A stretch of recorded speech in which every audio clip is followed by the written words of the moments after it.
Starting next week on BBC1, a new series of Police follows the plainclothesmen of No. 5 Regional Crime Squad engaged in Operation Carter. The evidence of 3 supergrasses began the biggest operation in Regional Crime Squad history to round up a network of top London criminals. Depositions. Some of them could be recognised, some of the phrases on it, Copley, White, Wright. For months, the whole operation was filmed in conditions of total secrecy, but now the story can be told. In the new Radio Times, 2 detectives speak out about their job and state their opinion of the BBC Police series. And there's a traveller's tale to tell when Simon, Sarah and Peter return from Expedition Canada for a new series of Blue Peter on Mondays and Thursdays beginning next week. Leaf through their holiday snaps in the pages of the new Radio Times. Then turn to the back page where the new strip cartoon is the wonderful Will-O-the-Wisp. What a rotten programme. I'll rotten programme him. Animation and imagination in the new Radio Times. This is BBC1, and now the news headlines from John Humphreys. Arab leaders, including Yasser Arafat, meeting in Fez, are reported to have reached unanimous agreement on a Middle East peace plan. It seems they're prepared to accept President Reagan's proposals, but only with several conditions attached. The Arabs want to form a sovereign state on the West Bank and in Gaza, and they'd expect Israel to give up East Jerusalem to become part of the new state. It's almost certain that both President Reagan and the Israelis will reject the plan. A Polish diplomat who'd been hiding in the besieged embassy in Bern tonight climbed onto the roof and escaped. He's the second member of the embassy staff to get out. The authorities apparently knew he was hiding in the embassy and police helped him to get away. The latest deadline set by the gunman who threatened to blow up the building and the remaining hostages expires on Friday morning. But the Swiss are increasingly confident of negotiating an end to the crisis. The TUC conference at Brighton has voted against discussing pay restraint with the Conservative administration or any other government. The decision means there's no chance of forming an incomes policy with any future Labour or Alliance government.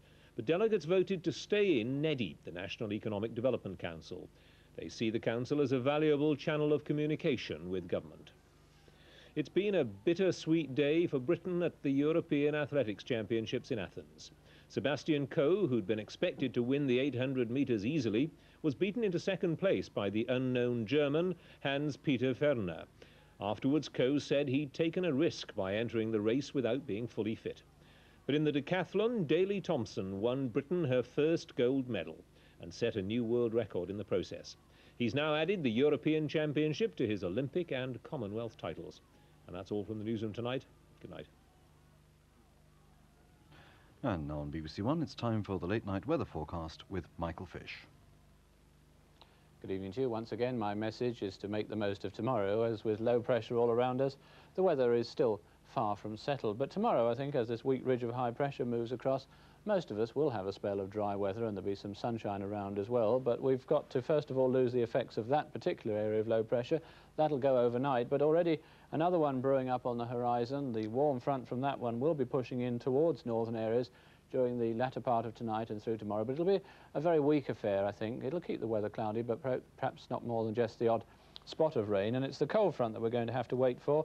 That'll bring quite a bit of rain down across most parts of the country during the course of Friday, although perhaps not getting to the southeastern corner until Saturday, and then a change to cooler weather with some showers around. Still, that's a long way off. Let's now look at the picture for midday tomorrow, when the process is, of course, only just beginning, and we still have relatively high pressure close to the southeastern corner, but those fronts are moving in, and the weak warm front crossing, as you see, the north of the country. But back to tonight now, and for most places it'll be a fine, dry night with well-broken cloud, a little bit on the misty side, and certainly misty and murky in many of these western areas where the cloud will thicken as the night goes on, and just here and there may be the odd spot of light rain and drizzle as well. And then tomorrow, well, much of that western slice, including the north of Scotland, looks set for a pretty cloudy day, I think.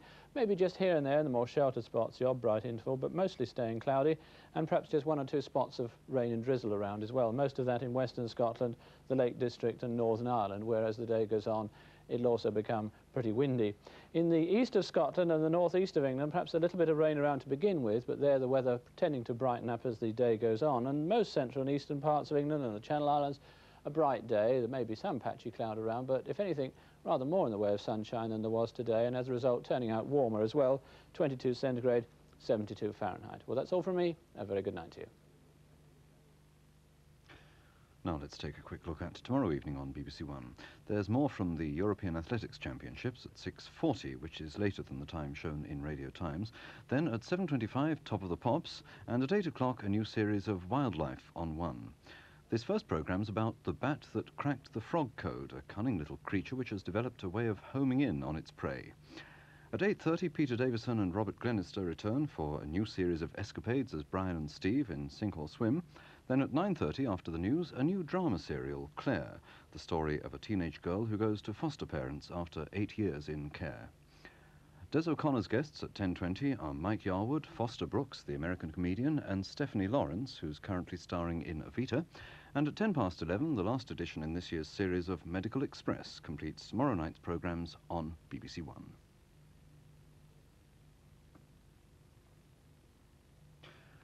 Now, just before we go, may I remind you that tomorrow's prom celebrates the 60th anniversary of the BBC with an all-English evening, including a specially commissioned piece by Richard Rodney Bennett called Anniversaries, and also works by Vaughan Williams, Elgar and Walton.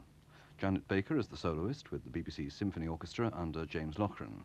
That's tomorrow evening at 7:30 on Radio 3 and Radio 4. Well, now the time's approaching 1 minute to midnight, and it's time for us to close. So, on behalf of all of us here on BBC One, this is Malcolm Einan wishing you a very good night. Good night.